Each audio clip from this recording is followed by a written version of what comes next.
هناك شخص رائع في حياتي يبدأ اسمه بحرف الإم. أعشقه كثيرا وأرغب في تكملة بقية حياتي معه، فالحديث معه يكفيني. وجودك في حياتي يشعرني بأني أملك الأرض وما عليها يا حبيب القلب. ابتسامتك هي هدفي في الحياة وسر سعادتي وانشراح قلبي. عندما تكون سعيد تفتح جميع أبواب هذا الكون يا نور عيني.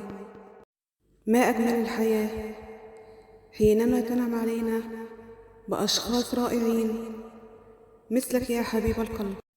سوف تبقى يا حبيب قلبي أنت الحب الأول والأخير مهما مرت الأيام والليالي في حياتي، فأنا أحبك من كل قلبي وأدعو الله عز وجل أن يديم هذا الحب إلى الأبد يا حبيب عمري.